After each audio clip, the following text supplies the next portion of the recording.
All right, I think we're ready to start. Thank you everyone for coming out tonight. Welcome. It's been a cold and wet day, so I really appreciate you being here and participating in this traffic study. We've got a lot to present today, so we'll be moving quickly, but you'll have an opportunity to ask questions at the end. So you can hold your questions, and I'll just quickly introduce Hector Chang and Adara Cole from Tool Design. They have been leading this traffic study, and they've been doing some great work for us, so I really appreciate you coming out to listen to them and have an opportunity to ask. And I just want to recognize our council member for Ward 6, Amy Westlake. Thank you for being here as well.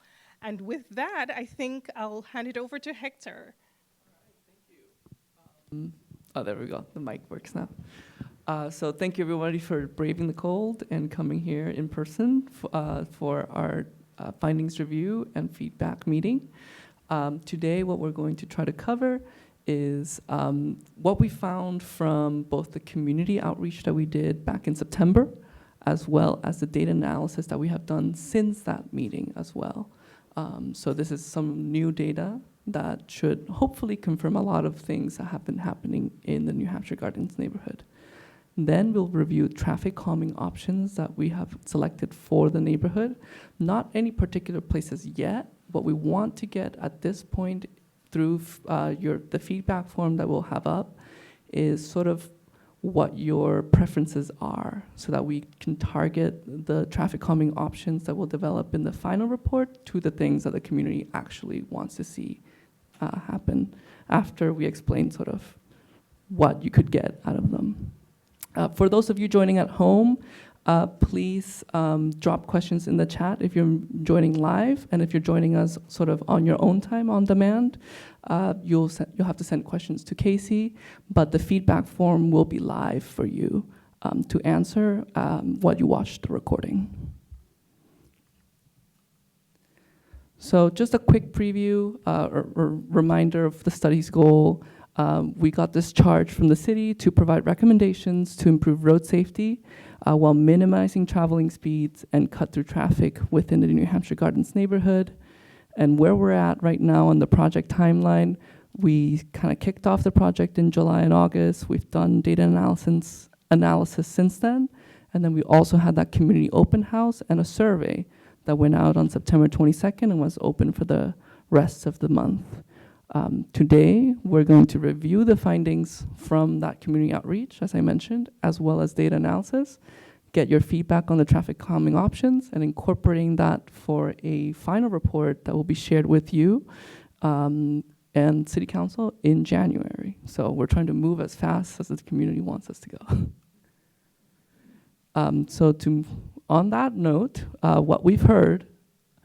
So at the community open house, we have sort of 3 points that we really took away from it. The first one was hearing numerous concerns about stop sign running on Glenside and Wildwood drives. That was the majority of the comments that were left within the map exercise that you see out there. This was a concern that was something that wasn't necessarily on our radar. So thank you very much to all the community members who provided that feedback. With that, we're looking at traffic calming options that also address stop sign running as well. We also heard things that we knew from previous reports and community feedback that are just ongoing concerns, essentially. So vehicle safety and speeds, especially on Glenside, where it's narrow and steep, people making incorrect left turns on Wildwood at the traffic circles. And then we also heard agreement that vehicle volumes and cut-through traffic was high, but kind of unsure as to what you could really do about that. But speeds was sort of an easy way to figure out what you can do about it, put more speed bumps, other interventions that have happened in the community. We also did this online survey, and we got 71 responses in that survey. We asked a couple questions that were multiple choice. One was, do you agree or disagree with the following statement? And the two choice and the statements were, I would like to see slower traffic in my neighborhood, or I would see less traffic in my neighborhood. And for both, we can see strong agreement. There's no dispute that this is what people want. People want to see both slower and less traffic. We did also ask a third prioritization question. If you had to pick one, essentially, if you could only choose one, what would you like to see addressed through this study? And reducing cut-through traffic came up on top. About 3/4 of the respondents said that that's what they would like to see. 1/4 of the respondents said that they would like to just see slowing cut-through traffic. So there's a little bit of a tension here between people who think that there should just be less traffic, as well as people who, it's okay if they come to the neighborhood as long as they do so respectfully, essentially. That's also what we heard from reading every single online survey comment. We read every single one of them. Sort of continuing themes of trying to reduce cut-through traffic, particularly during rush hour and, on Wildwood and Glenside. We also heard that people wanted better adherence to what's already out there in terms of speed limits and stop signs. We also caught a particular point. So, people were saying that Wildwood Drive was a speedway. And then these are quotes from people, essentially, that answered. One of them was people mentioning that cars have been sideswiped multiple times. So that is something that is related to speed, but also more related to just aggressive driving in general. So you don't necessarily have to go really fast to sideswipe a car. So speeding may be also an aggressive driving issue. So we're looking at options to address aggressive driving as well. Lastly, we just asked a question about what does success look like, and creating a neighborhood that is safer for pedestrians and children was sort of that result. And we got very specific feedback as to how that could be done. Implemented crossings, sidewalks, better school bus stops, better access to the park. People were very specific at times, limiting points of access, lowering speed limits to 15 or 20 miles per hour. We also heard some of this feedback that was a little bit more empathetic to people who are trying to cut through the neighborhood. Like, every driver should have a right to look for alternative pathways to reduce their commute, but as long as they cause no harm, right? And then we also heard that some people don't mind the cars using the road as long as the ones that are, a fraction of them are not slowing down, essentially. So there's a little bit of tension there, but based on all of that, these are what we think are the community's desired goals, and we're going to look at them one by one. First, improving the stop sign compliance, top of the line. Second, moderating vehicle speeds and also aggressive driving behaviors. And then third, reducing the amount of cut-through traffic. And we have different strategies depending on if the cut-through traffic is coming from people using navigation apps, such as Google Maps and Apple Maps and Waze, and then also from just everyone, like whether you're using an app or not.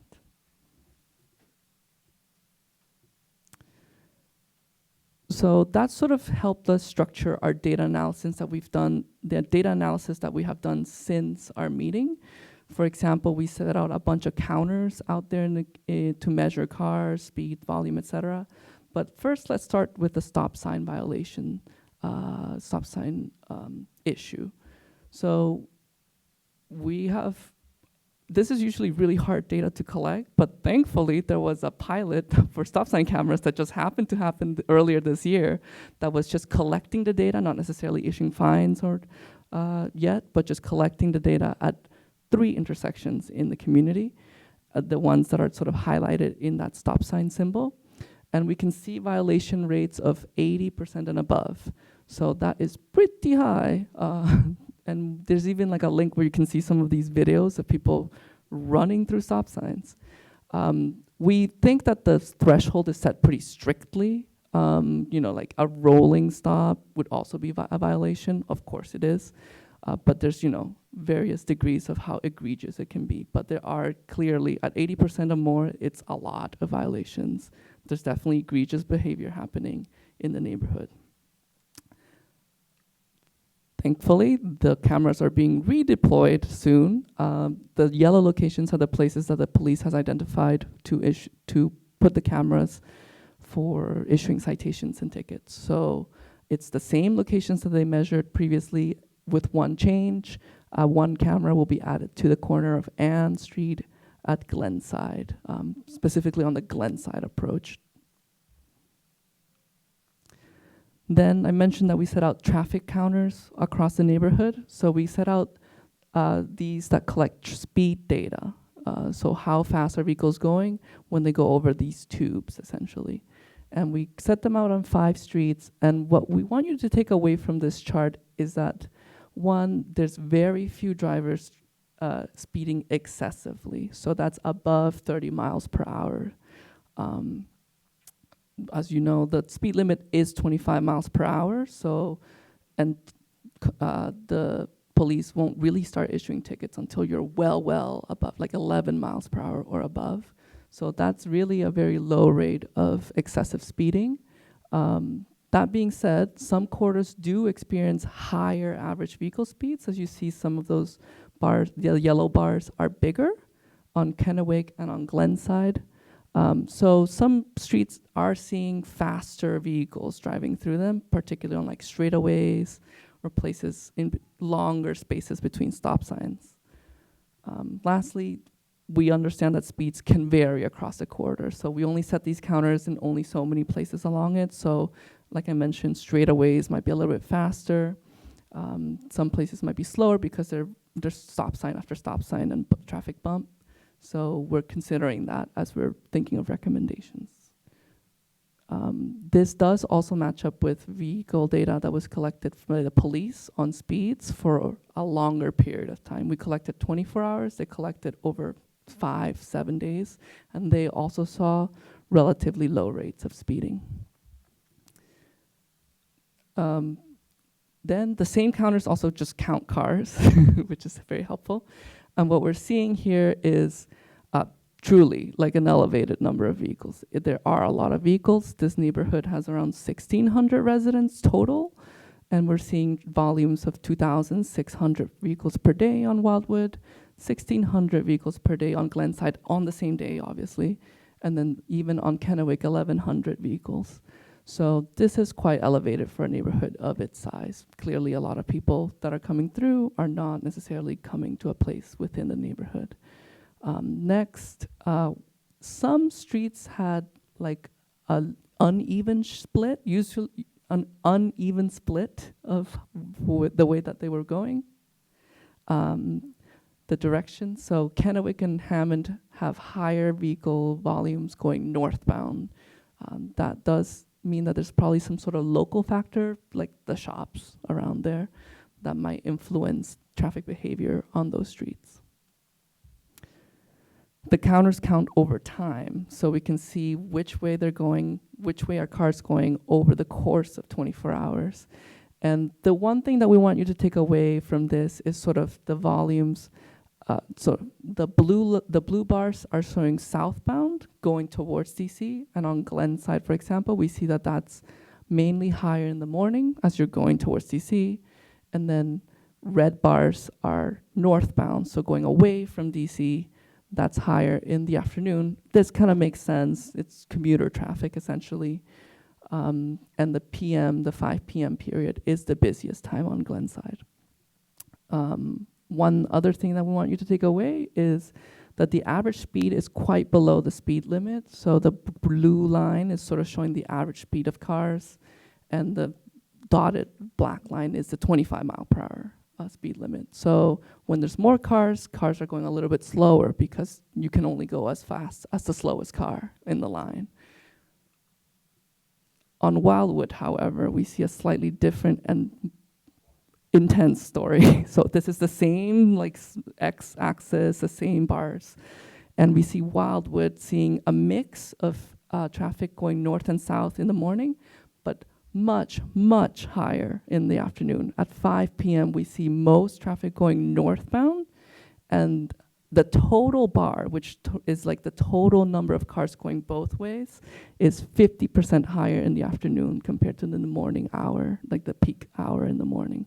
So this afternoon rush hour is truly like the most busy time in the neighborhood. I'm sure this probably reflects your experience if you happen to stay home and witness that at 5 p.m. Or maybe you're coming back home at that time.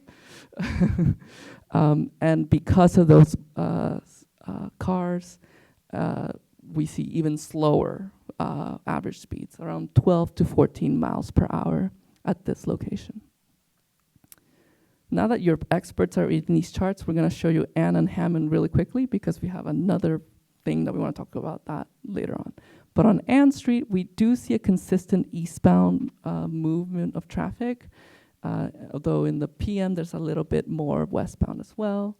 And then on Hammond Avenue between Lockney and Ann Street, the one block sort of in the northern part of the neighborhood, we see primarily northbound traffic, people going north towards Merrimack. And that's, as I mentioned earlier, likely influenced by local traffic sources. So the shops, of course, but also Lockney is one way only. You can only exit the neighborhood at Lockney onto Merrimack. You can't enter from Merrimack because there's do not enter signs. So that also explains why people are going northbound only. We set out even more counters to really track where people are going. And this chart may be a little bit hard to read for those folks in the room. For the folks watching on YouTube, you could pause it and zoom in, or you can watch download the PDF. But what I want you to picture when you see these numbers and the arrows, picture kind of like schools of fish or just streams of cars. And as you can see, most drivers, at least in that 5 p.m. when it's truly the peak of the peak in terms of vehicle traffic in the neighborhood, most drivers are going northbound, and they're mostly entering at Glenside and Merwood Drives at the bottom.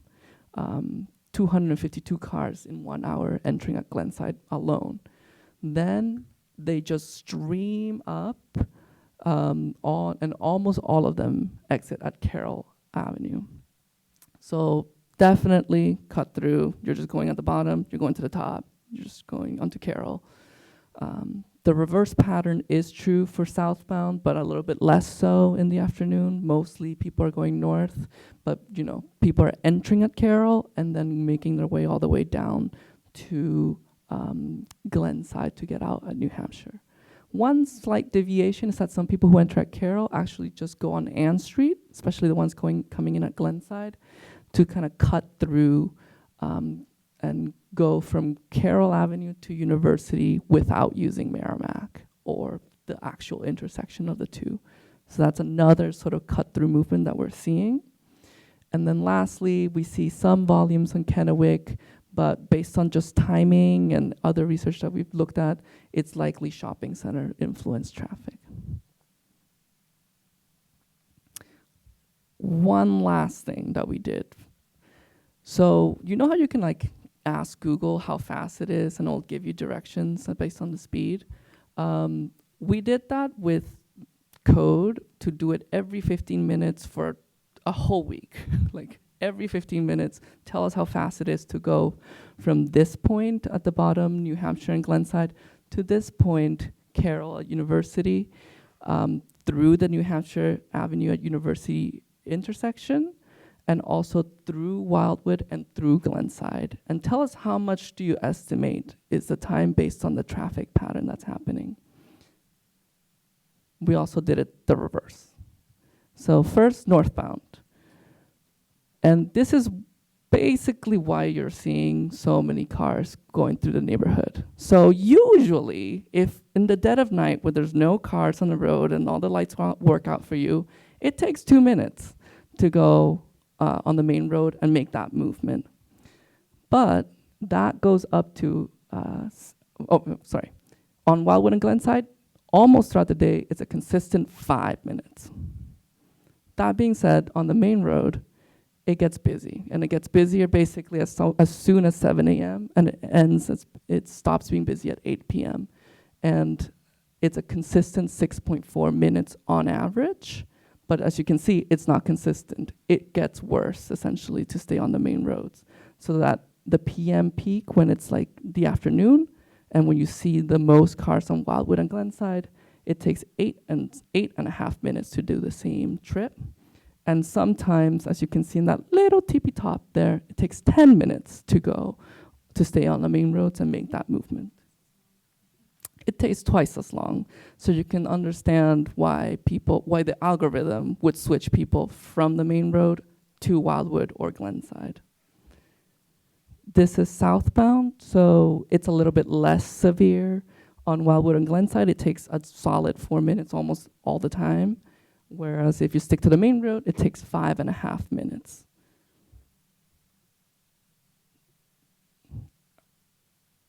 All right.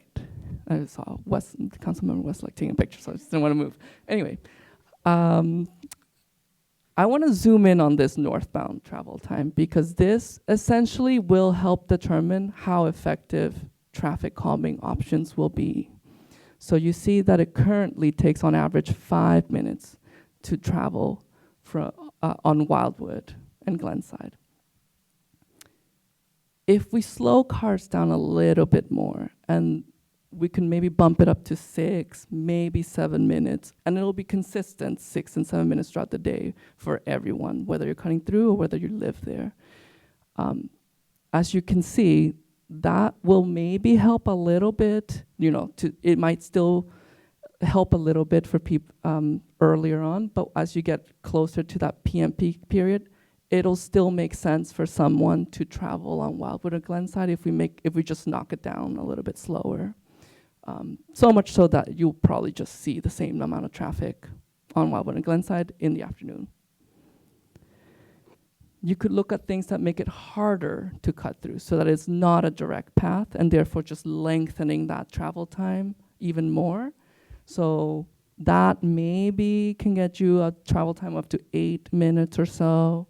So that might cut traffic for most of the day, but even at that peak of the peak, you will still see people driving through because Google will it'll just tell you, you can take this road, it'll save you 2 minutes or not. And what would you pick, right? Or what will the algorithm pick for you? Then there's things that you can do to essentially make it not possible to cut through. And there's choices to either do it at certain times or at all times. And that basically just knocks it down. But as I mentioned, it will be applicable to everyone living in the neighborhood, whether it's slowing cars down, making it harder to cut through, or making it not possible to cut through. So those are the things that we want you to take into mind as we go through the options. So going back, looking at the data and comparing to the desired goals that we heard from the community, this is sort of our report card right now. So stop sign compliance definitely needs improvement. Speeding, as we mentioned, there's sort of limited opportunities. Cars are not going as fast as they just cannot go fast, essentially. But aggressive driving, probably more opportunities to address that there. Lastly, cut through traffic, both from people using Google Maps or anybody cutting through, obviously needs improvement. So this report card is sort of what we're going to start measuring traffic calming options against. And you already kind of have a sheet that sort of shows you that, but we'll walk through them one by one.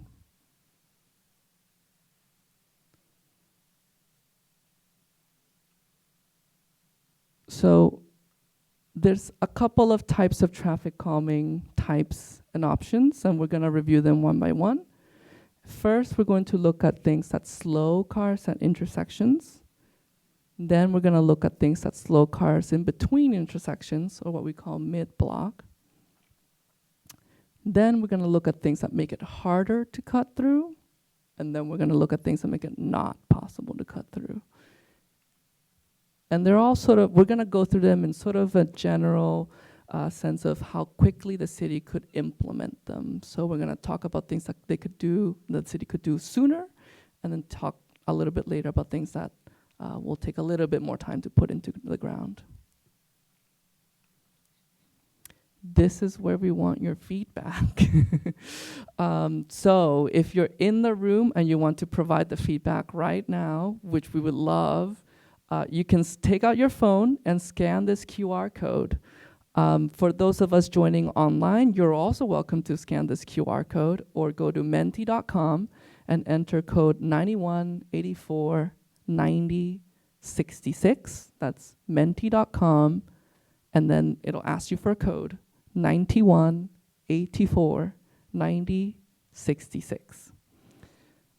And what we're gonna do, what this online survey will do is essentially present the same traffic calming options that we're going to review. And what we are just asking from you is to rate out of 5 stars. Just kind of like leaving a Google review or an Amazon review or a review for your favorite restaurant. How do you feel about it? Lastly, we do have an additional feedback option at the end of that Fentimeter.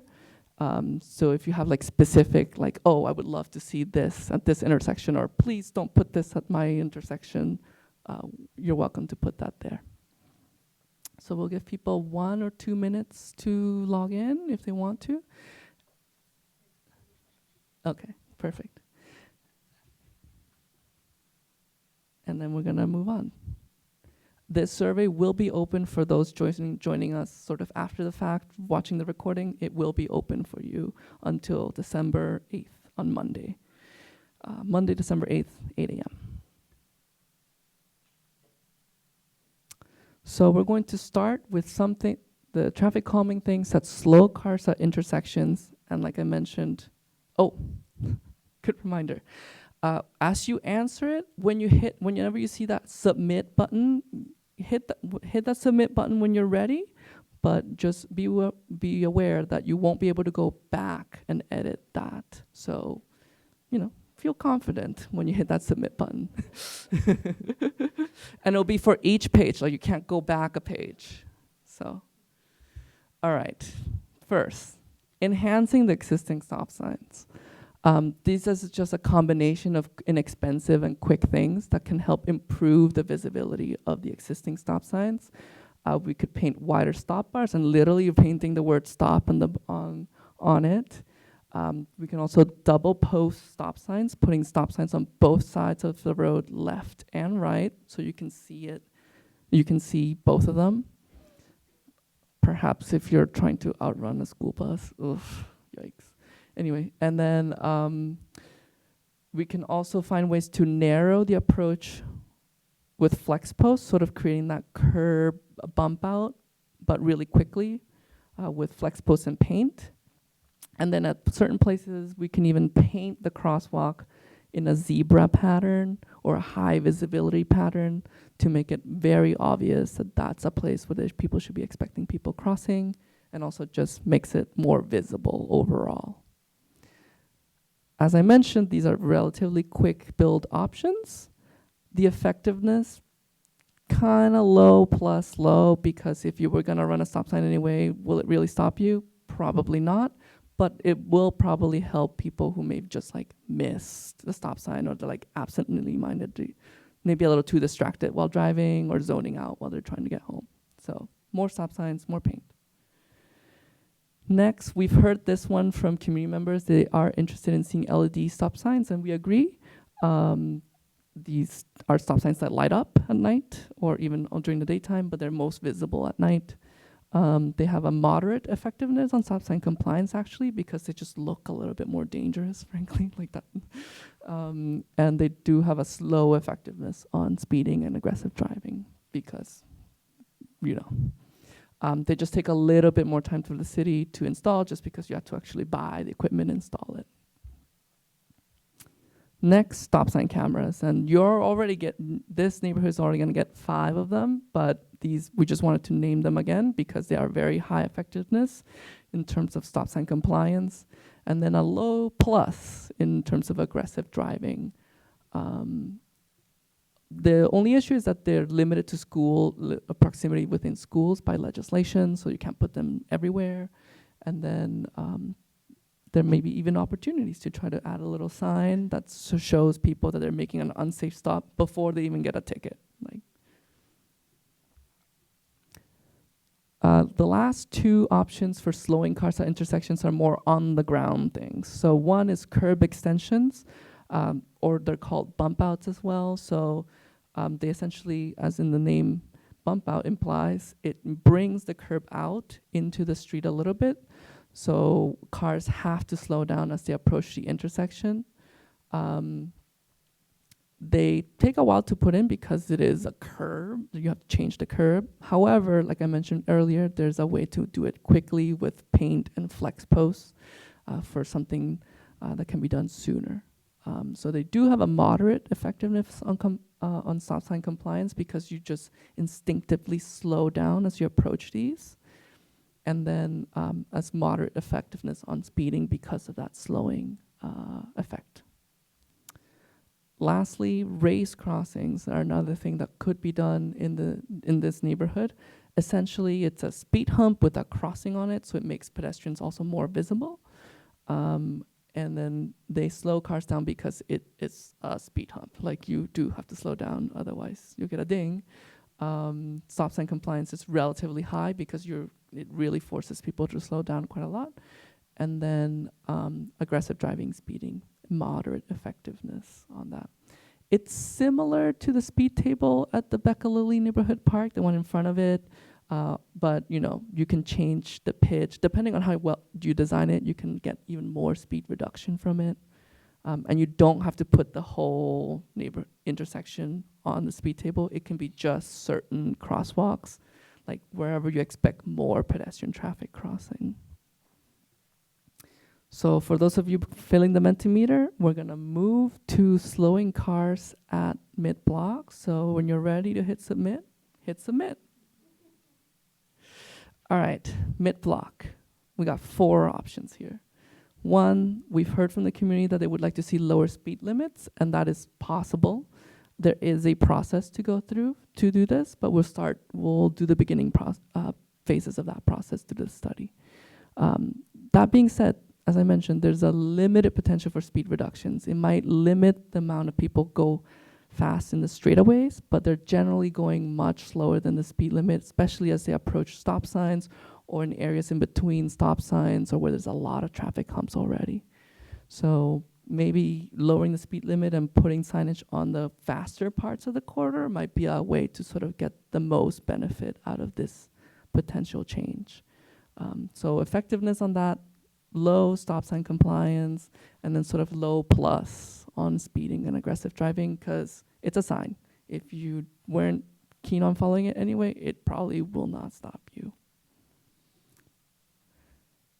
Speed humps are next, and you know them very well. This neighborhood has 30 of them, which is mind-boggling when I saw it, but it makes sense in hindsight, and you're getting 4 more coming soon, so don't, that does mean that there's very limited places at this point to add more. There are some longer straightaways that could have 1 more.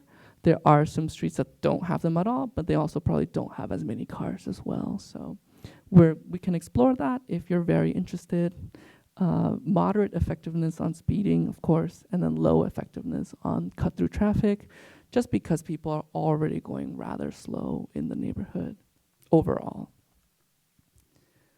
Chicanes are something that hasn't been tried in this neighborhood, but has been tried in other neighborhoods. Very similar, it's sort of a similar concept in terms of 2 speed humps, but instead of going up and down, you move side to side with the car, and you can put both sort of in the same place. So they're particularly useful in longer straightaways, sort of similar effectiveness, moderate and low, and there's ways to more quickly implement them with like flex posts and paint. And last one for your consideration is something called a neck down or a pinch point. These slow the vehicles down by forcing them to yield to oncoming traffic.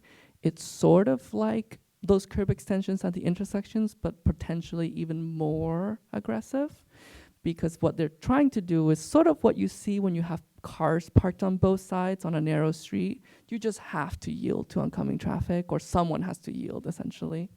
So this creates that yielding traffic pattern without having parked cars there all the time.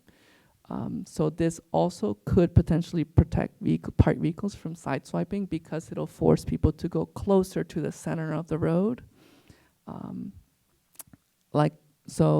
Because of that, they have a rather high effectiveness on speeding and aggressive driving, and a low plus effectiveness on cut-through traffic, because they will force people to slow down when they're going the fastest already on a long straightaway, for example.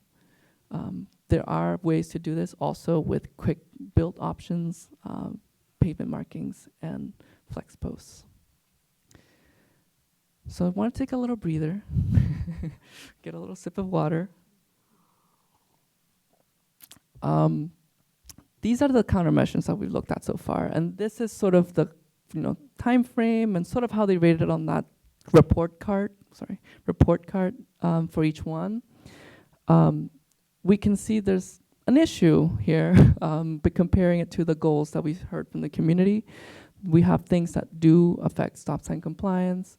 We do have things that can help aggressive driving and speeding.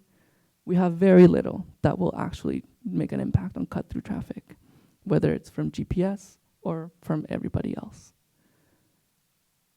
This is why we started to look at things that make it harder to cut through and make it not possible to cut through to potentially deliver some of these goals to the community. Even if we stack some of these, which we will, like we will propose a variety of things on the same intersection perhaps. The amount of cut-through traffic that you can limit just by slowing cars down, as we saw in that chart, is quite limited, considering that your competition is standstill traffic on New Hampshire between by the shopping centers. So we're gonna first look at things that make it harder to cut through. And if you're on the survey, it says hold, because we got a little bit of, please hold, and then we'll restart when I tell you to restart. So on the one-way conversion, you've seen this. This exists in the neighborhood. It forbids traffic from one direction. This example here is at Lockney as you're from Merrimack Drive. They work best when traffic is mainly coming from one direction, and as I mentioned, Hammond Avenue is a good example of that. That being said, there's some caveats. It may help speed the remaining traffic. The traffic that can still go through can probably now go faster because there's no oncoming traffic anymore. And the second is it may push traffic onto a parallel road. If you can't go in here, can you go on the other one? Sure, all right, then I'll just go take the other road. So therefore, they have a rather high effectiveness on cut through and traffic overall, but with these caveats in place. And what I wanted to talk about now is Hammond Avenue. So as part of this project, we had sort of an additional add-on to this project to look at a one-way conversion on Hammond Avenue from Lockney to Ann Street. And based on sort of the data that we collected, what we can see is in the PM peak, which is the busiest time in the neighborhood overall, there's around 25 cars going north on that stretch and 2 cars going south on that stretch. So if we were to do a one-way conversion, the obvious answer to block is to block that northbound traffic so that people can't do that anymore. That being said, if we block these 25 cars in red going north, guess where they're gonna go instead? Probably Kennewick, because it's right next to it. It is also, it would be allowed in this case. So, and people are already taking that route anyway, 70 cars currently. So these 25 cars will probably just move here. So it's just sort of shifting that problem elsewhere. There's another thing that the community has talked about in this particular area, and that's closing Ann Street at University.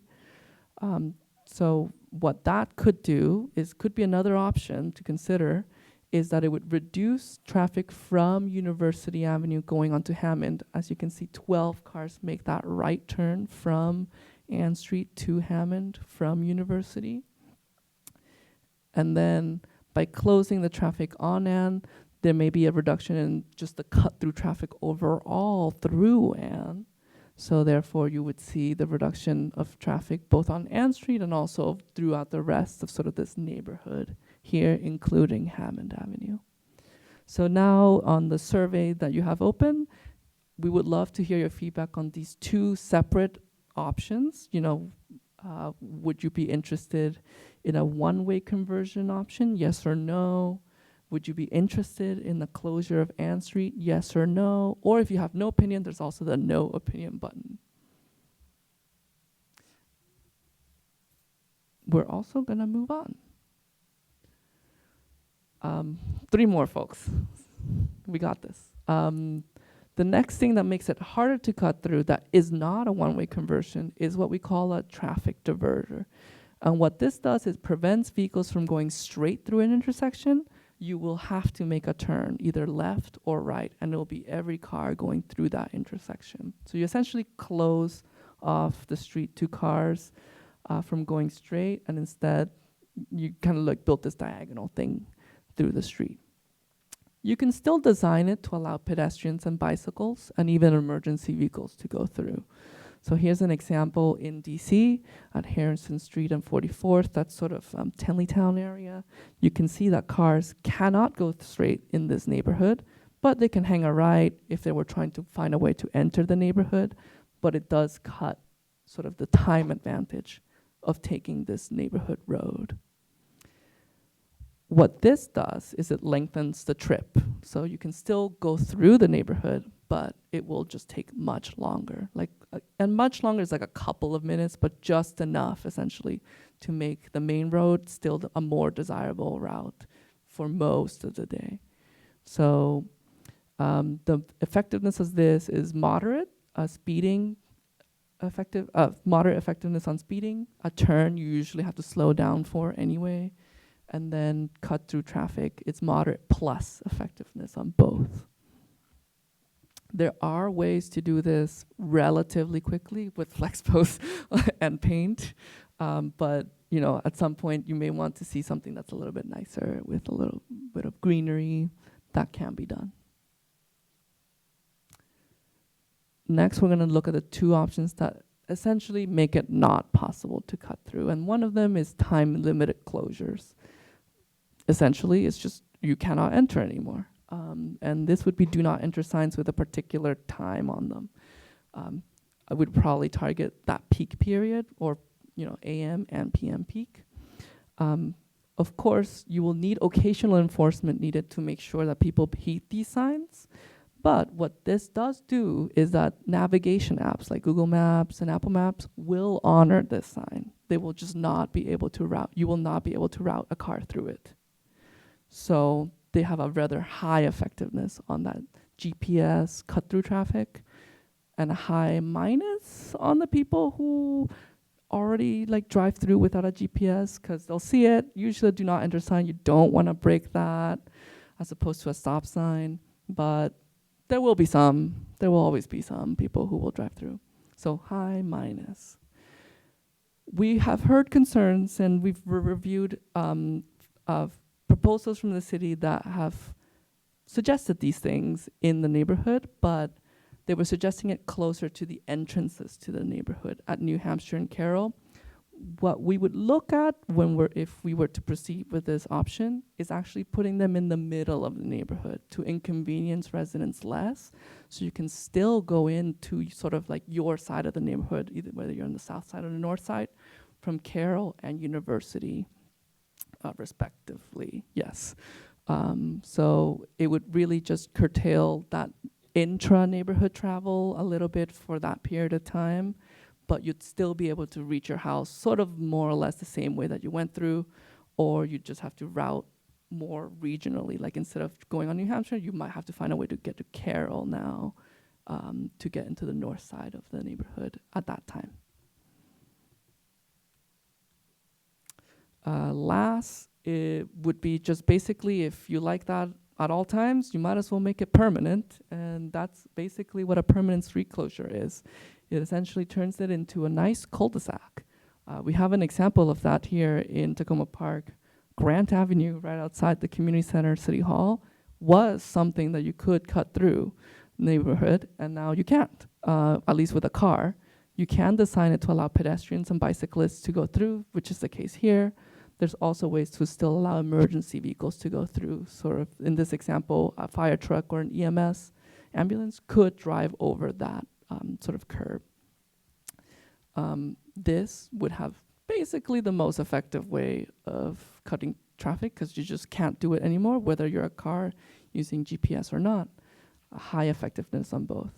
And for all the things that we mentioned that sort of made it harder to cut through or not possible to cut through, they still have an indirect impact on speeding and stop sign compliance because ultimately the people that will be driving through the neighborhood are likely people going to places within the neighborhood, residents, your delivery drivers, etc.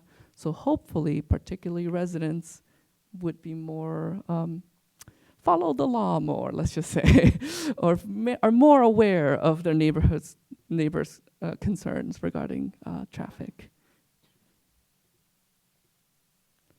So that is the full list of countermeasures or traffic calming options that we are considering or starting to consider as part of this study.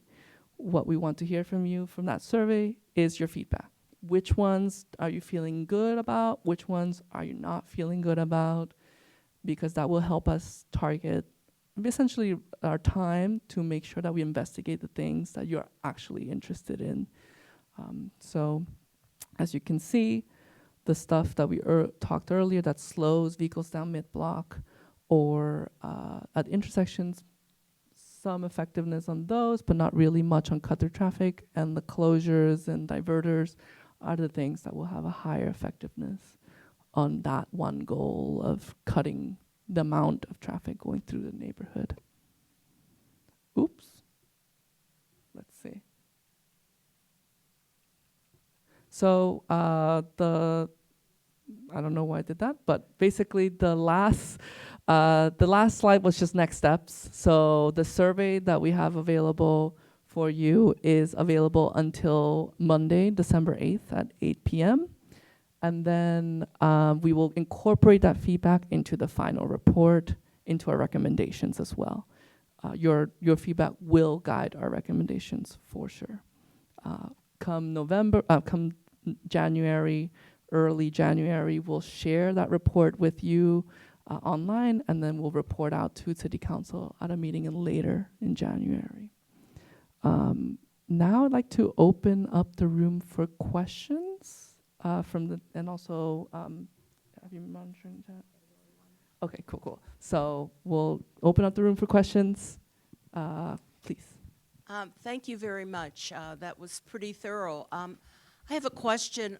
You gave examples for one-way conversions. Are those the only examples that you will entertain in the report, or those are the only options for one-way conversions for our neighborhood that you think are feasible? You mean the Hammond Avenue option? Yes, Hammond and Ann. Yeah. And that's what, and why are those the only options for one-way conversions? That's a great question. So an obvious potential place to put it is maybe Glenside and Wildwood, perhaps.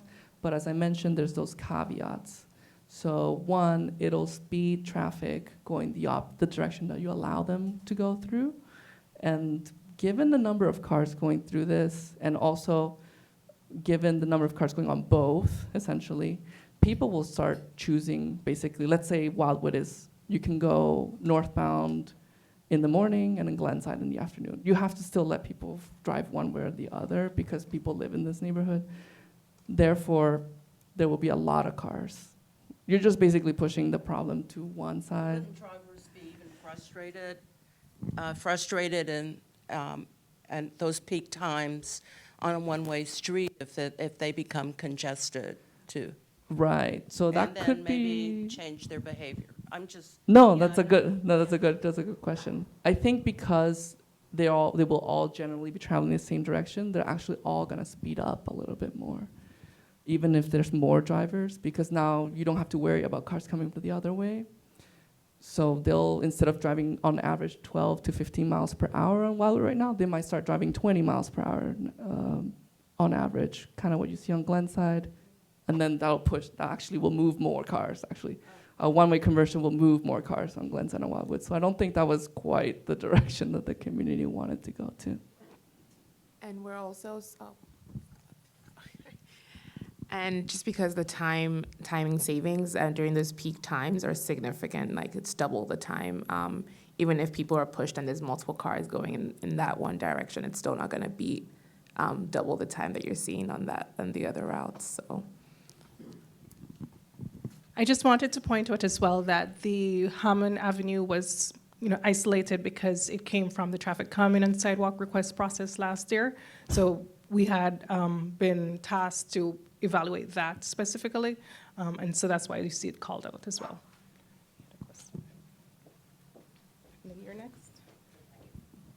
Hi, thank you again for such a great presentation. Really appreciate your time. Thank you. One thing that I didn't see, and I did come a little late, so perhaps I missed it, but I didn't see any discussions around, are we able to give people tickets for speeding through? I live on Wildwood, at Wildwood and Merwood, and I look out my kitchen window, and just today saw like 2 people just speed right through the stop sign. And so I wonder if there are any options for us to, I saw the camera as an option, but do we have any leeway to ticket these people? Because I feel like that would also help deter behavior. I mean, any of us drive in DC, you get a speeding ticket, it's like $100 a pop. That makes you stop and slow down and follow the speed limit. So I do wonder if that's an option for us at any point. And just to clarify, were you looking at people, were you thinking about speeding tickets or stop signs, sort of like speeding through a stop sign ticket? Yeah, that's a great question. I guess either or both. Yeah, that's a good yeah. question. I just feel like if people feel it when it hits their pockets, right? And it's also could be a benefit for our community to get the revenue from speeding tickets. But ideally, just to slow people down because we have a lot of children in our neighborhood, and it's just. I'm just fearful of what's going to happen. And also just people speeding through. We have a number of people who've gotten like their rearview mirrors like knocked off. So I just feel like if people were to have a consequence, like a ticket, it could help. Yeah. So the stop sign cameras are being installed as we speak, actually. So I think you mentioned, Casey. Yeah, they're supposed to be ticketing come January. So early January, persons will start receiving citations. So that's for the stop sign cameras. And for the speeding tickets, you'd need to find a way to track that. But the other one was based on our speed study, essentially, where we put out trackers. Unfortunately, or maybe fortunately, not a lot of people are speeding. They might be going fast, they might be accelerating fast, but they're not going above 30, 35 very frequently. So that does make it a little bit harder to ticket, frankly. Yeah, absolutely. Can I just make a quick comment off of that? Because Yeah. Here. so we've talked about this for years and years, but there's a strong consensus in the neighborhood that nobody should be going 20 through the neighborhood. So it's just not safe. I mean, because there are people coming out in between cars and whatnot, to get into the other side of their car or whatever. Yeah. And and I don't understand the setting it up as a dichotomy of slowing traffic versus reducing cut through, because they go hand in hand. I mean, if we're implementing measures that slow traffic and reduce cut through, I mean, if we slow traffic, we're going to reduce cut through, right? As you showed in your presentation. Yeah. There will be some reductions. Yeah. I understand that there's an enforcement challenge there with reducing the speed limit, but I also think having this idea that you could drive 25 through our neighborhood and it be safe is just goofy, and I think a lot of people feel the way I do. No, I agree. So we are, as part of this, we are going to explore lowering the speed limit and how much you could lower to. But as I mentioned earlier, based on at least on the data that we gathered and on the police data that gathered over longer periods of time, so let's say 20 miles per hour is the new speed limit. Only the people in the yellow bars are exceeding 20 miles per hour, the yellow bar and above.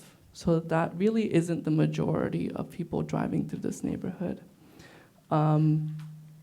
16 miles per hour is sort of that green bar, so 15 mile per hour speed limit would basically hit up most people in this neighborhood driving through on Glenside. But even on Wildwood, almost half of the people driving through this area were going under 15 miles per hour at the tracker that we set up. So I think that's the only thing that is giving us a little pause, is that people are going relatively slow on average. If they go 11% over 15 miles per hour, then they're going 20 miles per hour. No, not 11 miles per hour or 11%. Well, I mean, if you said most people, you can't enforce it unless they go Oh, 10%. no, 11 miles per hour, not percentage, 11 miles, So yeah. they'll go 20 miles per hour. Right. If it's 15. Right. Well, I guess that, I'm not saying that there's no merit to trying to lower the speed limit. We are going to explore that, and it's likely, honestly. Yeah, Like, because we're looking into some documentation the FHWA has on basically lowering the speed limit without using like the 85th percentile, because the 85th percentile might not get us where we want to be, but we can explore ways that we can lower it without that. So we're looking into that. we're going to look into it, but as we also previously mentioned, the effect on cut-through traffic will be honestly quite minimal because the average speed through the corridor is quite low already. But with all the stop signs and the speed bumps and whatnot, it still makes sense for someone to cut through. First of all, thank you. This is very useful work. I Yeah. appreciate your doing it. Oh, thank you. Quick observation and then a question. The observation is I've ranked the various options and they're really nicely presented. My particular favorite standout is the time-limited prohibition, specifically between 4 and 7 or evening rush hour from New Hampshire turning onto Glenside. And I've always thought that would be a key cutoff that would do a lot to just not only prevent or reduce the volume of traffic, but tell people that this is not a favored route for a commute. My reaction as you presented it is that if you're going to put that do not enter sign somewhere, it has to be at New Hampshire. If you put it somewhere in the middle of the neighborhood, people are just going to come into the neighborhood, and they're much more likely to ignore, whatever do not enter sign, time-limited do not enter sign they see once they've already made the turn. It's not going to help traffic on New Hampshire, but if you had the opportunity to watch that traffic from New Hampshire coming into Glenside between 4 and 7, it's like sharks looking for feeding. I mean, it's really aggressive. No, and if absolutely. you don't prevent them there, you're not going to prevent them. Absolutely. 252 cars in 1 hour Yeah. is a lot of Yeah. cars through the Glenside. My quick question, if I may, was, and this wasn't in the scope of your study, as you know, we have 2 major infrastructure projects going on surrounding this neighborhood, one the Purple Line, and then one the redevelopment of the Washington Adventist Hospital area. Did you develop, not part of the study, but any sort of opinions yourself about, sort of 3 to 5 years down the line, what the traffic load on this neighborhood will be with the advent of those 2 projects? As you mentioned, it was definitely a little bit out of our scope, but we did consider the impact of the Purple Line currently, but actually, these are the figures with New Hampshire Avenue open, actually. Like, by the time that we did these counts, it was open to traffic with very few cones and whatnot. So, I guess my estimate is that the traffic will probably more or less stay the same until the Purple Line opens. Yeah. It may reduce a little bit as people shift their modes of transportation, but then you'll also have the Purple Line sort of cutting access, like cutting that left turn sometimes because they just have to get across and get the gates come down. So really mix, probably not gonna change. It may get a little worse. Yeah, I would say the only the change that I could foresee is if it's like a mode share change. So there's just like less people in cars. Otherwise, the traffic would most likely stay the same volumes wise. There was a comment online that even if the percentages are low for speeding, if overall traffic is high, there is still a lot of cars speeding. And That's a good point. It is less than 1%, so it is quite low. It's like 15 cars or so over the course of a day that exceed that very high, like 30 miles and over. But, if the community feels that people should be going 20 instead of 25, then I could see more people sort of passing that threshold as well. There's also what you would see is like perceived high speeds as well, which you will get in this neighborhood because there's just a lot of cars going through. So when we're out there field work, it definitely felt a little unsafe, even though cars were going at a certain at like 20 miles per hour, which is why we are in support of the idea of just reducing the speed altogether, because you're already having that amplified feeling of high speeds because there's just so many cars going through the neighborhood. And with that many, also like the number of stop signs and even speed humps, the acceleration, there will be more, cars will be accelerating, like putting the gas on the pedal more often. So that does make it feel a little scary because you hear the sound essentially like, vroom, as people stop and then move ahead at every single stop sign. Hi. Yes, I have a whole list of comments and questions, and I want to dominate. So I'm going to ask one or two and then be quiet and jump in again later. Part of it is I want to respond to Ben. Ben and I are neighbors, and what he was saying about Glenside. There are times during rush hour, my driveway opens onto Glenside. I literally cannot get in and out of my driveway, okay? Because the flow of traffic is just endless. I mean, I just Right. sit there and try to make a left turn or a right turn into my driveway, and it's impossible. What Ben was saying about putting in a do not enter sign or whatever you call that, I don't know how that would work. We did have, who remembers what the sign said? There was a sign on New Hampshire. Local traffic. No cross-through traffic or no, what did it say? It was like three things, no through traffic. Did that work? No. Okay. So I don't know how you do the signage. I mean, I guess because that was obviously temporary signage, people ignored it. But I mean, one of the things is that is something that's not enforceable, like what is local traffic, and then something that navigation apps will not honor, because it's not a regulatory sign, it's not a rule. Yeah. It's just a suggestion, ultimately. So a do not enter sign is a rule. Cars cannot enter, so therefore Google Maps will not tell you to go through a do not enter sign. so it would be do not enter from X hour to X hour, and that would be on Google and supposedly would be honored. Yeah, and Yeah. it's enforceable at that point. Police can give tickets. Yeah. And police can give tickets. Okay, and then it becomes an enforcement issue. Right, but at the very least for the people, we did see a lot of people driving using Google Maps, like peering over their shoulders, like this is why you're through this neighborhood. You wouldn't know unless you've been driving this area multiple times a day. It's part of your regular commute, but if it isn't, you wouldn't know. And so that hopefully should be curtailed. Does anybody else want to go? Because I've got more. The issue you raised of diverting. If you close a street or whatever, it diverts onto another street. So I've often thought people coming from New Hampshire onto Glenside, we have that big circle there now as you enter the neighborhood. And I'm quite convinced that what that does, because it significantly inconveniences people who want to go on Glenside, which is me, but that's okay.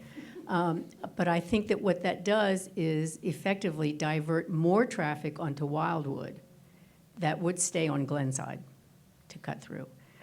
So I think the issue that you raised of diverting traffic, whatever you do on this street is going to divert that traffic into somebody else's street. Right, so we would look at a combination of diverters. It wouldn't be only in one place if the community was interested in this alternative. The idea is that the combination makes it makes the time to travel through the neighborhood to make that same motion much longer than if you were to say on the main road, or at least so long that maybe like it's only advantageous to do it when it's literally standstill traffic on New Hampshire Avenue. So that will make it just, and also it'll be very confusing for people who have like already gotten used to driving through the neighborhood, like, oh, what? So they may not choose to do that again. So it would be, that's the tactic, to make the trip through the neighborhood a lot longer than it is today. Much more inconvenient. Much more inconvenient. But hopefully it'll make it convenient enough for people that live there, because you're just gonna go home at this point. Like, it really is just like an additional minute or two for you to go home. But it will be just that much more mental inconvenience, and also Google, like the mapping inconvenience, that it won't suggest it as an option. The other thing is the bump outs, the chicanes, and the neck down, pinch points. Okay. Sorry. Here's what my concern is about these. First of all, the bump outs making a turn much more difficult, which I guess is the point. To me, it's also a safety issue. Okay, if you can't make a clean turn, you have to kind of, edge around something. It makes it a little more difficult. Again, I guess that's the point, but I think it's a safety issue. And many of the streets in our neighborhood are already very narrow. Thinking about the chicanes and especially the neck down to pinch points, assuming that people will stop and allow traffic from the other direction to go, good luck. I've sat on Glenside because we have a narrow street and there are frequently cars, especially in the evening and the weekend, there are cars parked on both sides. You cannot have two-way traffic. And I will pull over to let people go, and 10 cars will go before somebody stops to let me get out of where I've pulled, the little place that I found to pull over and get back into traffic. So I do have concerns about I don't know how you can regulate this or manage it, that the chicanes, am I saying that right? Chicanes and the pinch points, I'm not sure how well they will work. I mean, I guess they'll slow down traffic, at least for people trying to go one way. But the flow of traffic on Glenside, and this is probably true on Wildwood also, I would guess. Wildwood, I think Glenside's probably a little narrower than Wildwood even, right? So on Wildwood, can you have two-way traffic if there's cars parked on both sides? You can. Okay, well, not in every place. In parts of it, yeah. Yeah. Because in Glenside, we definitely can't. I don't know how do you balance the effectiveness of that with the fact that you have to rely on people being kind and courteous. Yes. Which I don't know if I have a lot of faith in all the time. Sometimes, and some people are very, people will stop and blink their lights or wave you on or whatever. But during those busy times, which are our target hours, I literally have I've pulled over and sat, and just car after car after car after car goes before I get a chance to go my way. Oh, okay. Thank you for very detailed questions. I will start by addressing the curb extensions and the turns. So typically, when these are designed, we do something called the auto turns, and that's essentially where you kind of run vehicles that would be using this turn. And that way you can construct the curb extension so that you can make the turn safely, that you're not, one, climbing on the curb, and two, encroaching on opposing traffic, right? So if you have a roadway that has trucks, a certain type of truck, we have different types of sizes. We typically run those as well, and we can create something called a truck apron, which essentially is at the end of the curb extension that allows trucks to kind of go over it, but it's still high enough that regular smaller cars have to make that turn around the curb. And like you said, the whole point of the curb extension is to move slower. So when we run these auto turns, we do them at slower speeds, and if it can pass at a slower speed, that's kind of what we're aiming for as well. So that's that for the curb extension. And then I'll give like my 2 cents about the chicanes and neck downs, and then I'll pass it to Hector. So some of these things, it's one of those things where infrastructure changes behavior. Initially starting, we might have issues like yield streets and courtesy streets are a thing that are done all over, and they're usually things that people have to get very used to, and it takes time. But it's kind of like a thing where infrastructure just kind of breeds like change in behavior. So I know you had said the issue about, with the parking on both sides and you having to wait. But the hope is that with something that's more constructed and seems to be more occurring throughout the corridor, there's like almost like becomes like a pattern that people know they have to watch out for who's coming and stop, and that it kind of becomes like a driving pattern going on these regular corridors. That's kind of what the hope is, and that's why these things are good to also pilot with curb extensions and flex posts, and that way we can kind of like measure effectiveness and see how things are going and see how people are reacting, because different neighborhoods react to different things, which is why we have these meetings, to have these discussions and understand the behaviors that we're seeing. So that's kind of a good way to test it out. It works in different places, I can tell you that, but we wouldn't know until we pilot it and see if it brings about change behaviors.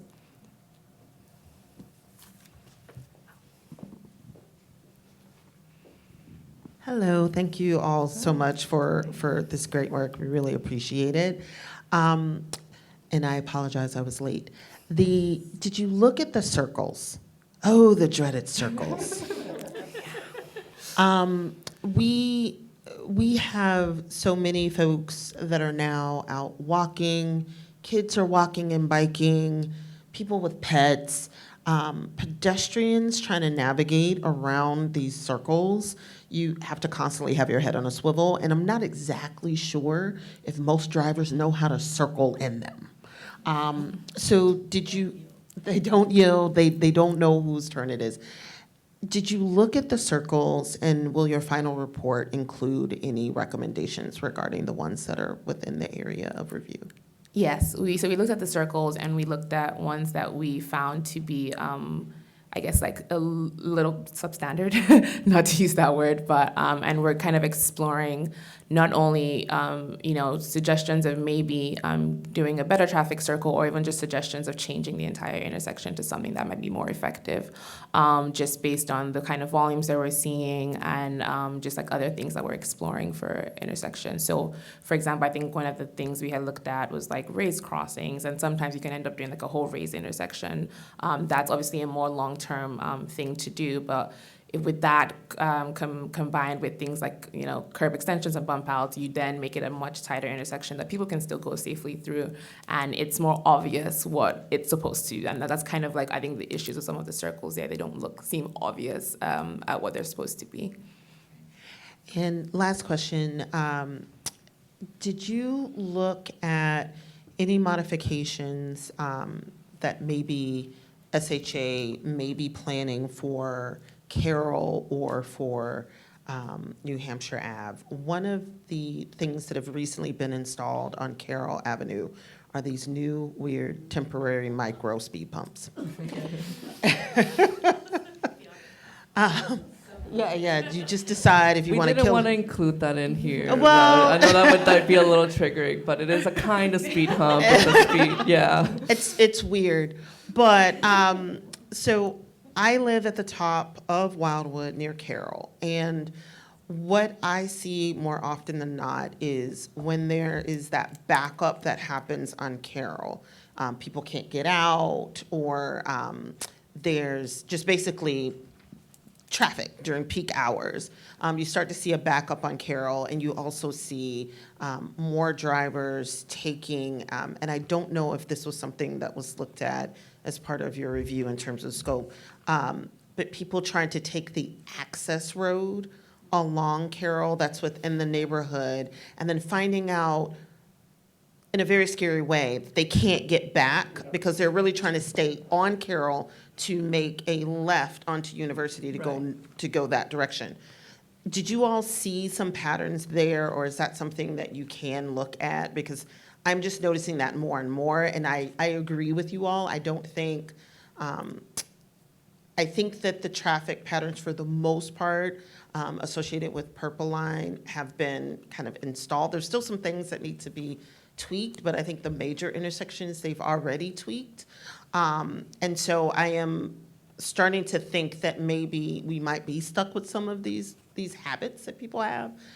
So if there are some ways for us to proactively think through what some of these future regular habits will be, that would be helpful. So if we're starting to see more folks cutting on that access road, and I know that there are kids that play there, and there's a lot of folks on that street that have been asking for folks to slow down more on their road, then maybe there's some things that we'll need to do there too. We'll look, thank you for pointing that out. That's something that we haven't quite necessarily touched upon, but we'll take a look at it to see what can be done about it. Just to clarify, so the access road goes all the way to Merrimack, right? Right. And then they want to make a left, They want to make a left, but they're not supposed to. but they're not supposed to.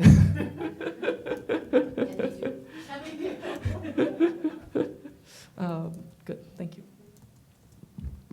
Sorry, here I go again. Another question, I want to follow up on what she was saying about the circles. The one that I'm most familiar with, I live at the corner of Kingwood and Glenside, and I go down Kingwood to, Wildwood, and go around the circle to make a left, or to the right, but more problematic is to the left. I don't know if this is part of what you're doing, but the signage, I think, is a problem. People do not say, somebody mentioned people don't know how to take turns at the circles. So many times, people on Wildwood think that they have the absolute right of way to go around the circle and go straight through Wildwood. Yesterday, I was in the circle and came within inches of being hit by somebody who was coming down Wildwood at probably 25 or 30 miles an hour, I don't know. But the signage that says yield and then it's got the little circle with the arrows on it, I don't think people know what that means. And for the people who are on this straight through, I think that they have the right of way. Well, they're not supposed to. If you're already in the, they think that. Yeah, they don't have the right of way. They think they have the right. Right. I don't know. There are several other circles. I don't know if folks who live around the other circles have observed the same kind of thing. But whatever street for Wildwood, the street that seems to be the straight through. Those folks think they have the right of way. Right.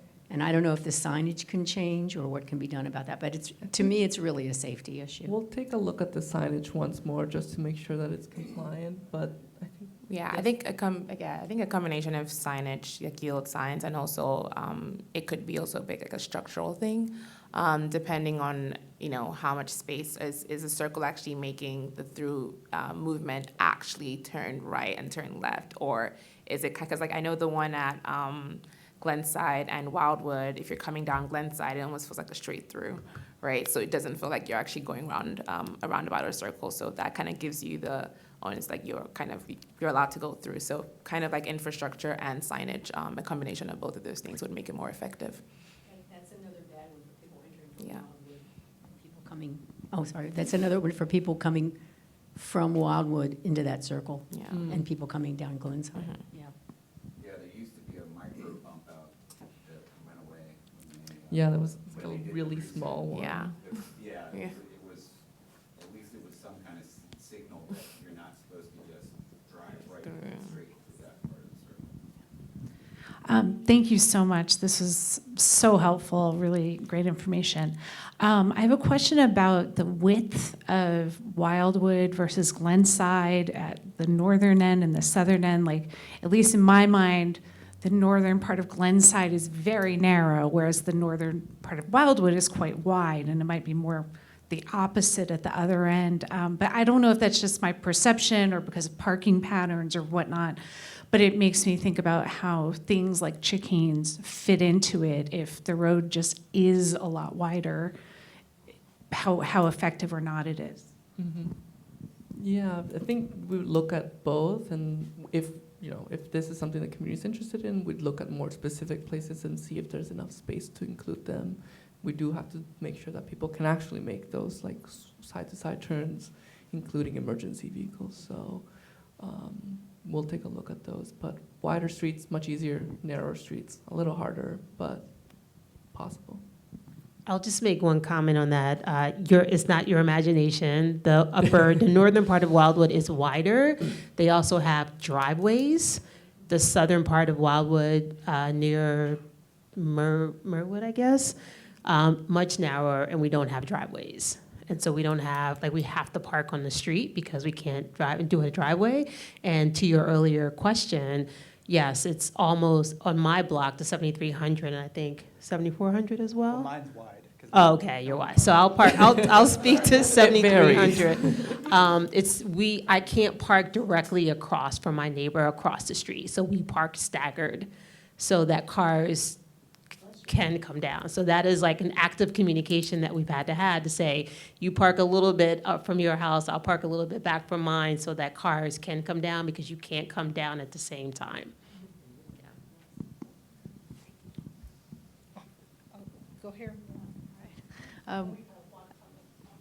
Okay. I wondered if anyone had suggested making the speed bumps into the kind that have the additional little bump on top, because I'm on Glenside, and there's a speed bump right in front of our house, but I feel like, just all day cars go straight over it, and a lot of them are so tall it doesn't even seem to matter anyway.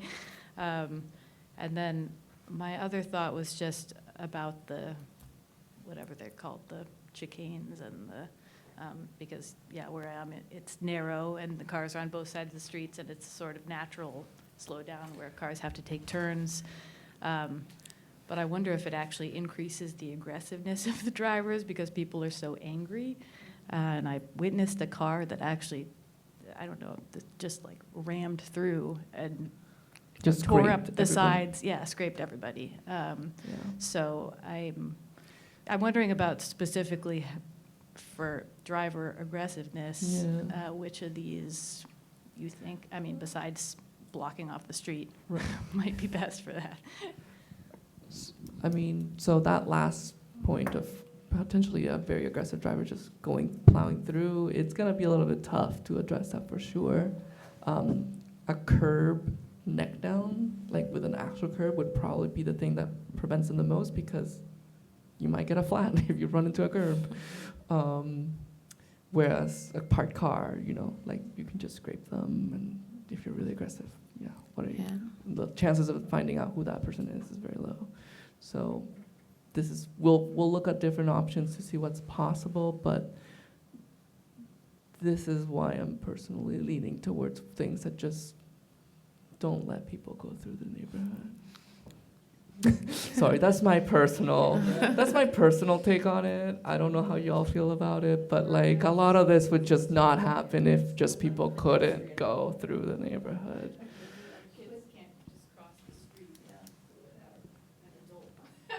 Yeah, with the number of cars that you're seeing, it's nearly 200 cars at the bottom of Glenside per hour. That's how many? My math is not mathing right now, but that's a car every four cars a minute, 5 cars, quite frequent, easily.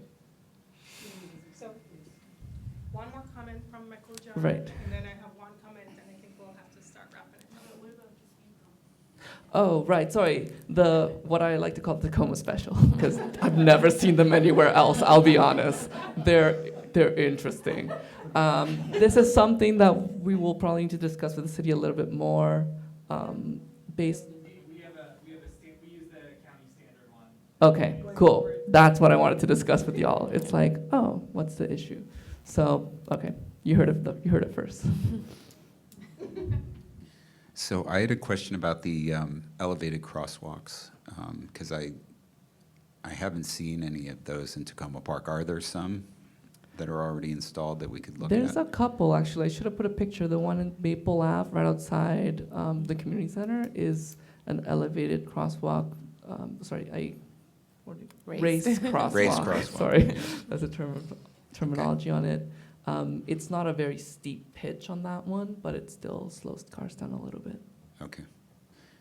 Yeah, and we do the opposite on our part of Glenside. We actually create a temporary neck down by parking cars opposite each other. Because they go so fast coming out of the circle, going north. It's it's crazy. Before they get to the Merwood intersection, it's a drag strip. Okay, and then we had a comment from online. For final decisions, some options are more expensive but more effective. What will be the process for making final decisions? Similarly, these can be done on a budget or done very nicely? Will there be opportunity to influence what these will look like? So one of the next steps is to present the final recommendations to council, and council will give us some budget or not to implement them. So we'll have to do some cost estimates for this work. And as Hector had mentioned, there is opportunity to do pilots of these projects before we do, concrete infrastructure. And so a pilot will be cheaper, faster, and then we can see how behavior is impacted, and then we can make a decision about permanent infrastructure as well. In terms of whether residents will get a chance to say what these will look like, I think it depends on the type of traffic calming that we're thinking of. So if we're talking about paint and we want to do a mural, then that's definitely something that the residents can have some input in. And I think we are at end. We are at 8:31. I really want to thank everyone for coming out, asking such wonderful, detailed questions, and really engaging in the process. This has been a long time in coming. I know that there is great interest from the community, so I really appreciate the input as we are going through it, because this is the time that your voice really helps to shape what we do. So thank you for coming out, and thank you for the work that Hector and Adira have done so far. Thank you for coming on a cold day. Yeah. The survey is open until December 8th. Yes. And so please share the information With all the community residents, share, please have them engage. We had good engagement with the survey, so I'd like to see you guys top that. Because we really want to hear what the community wants so that you buy into what the final product is, and hopefully we can achieve the desired goals. So thanks again, and have a wonderful night.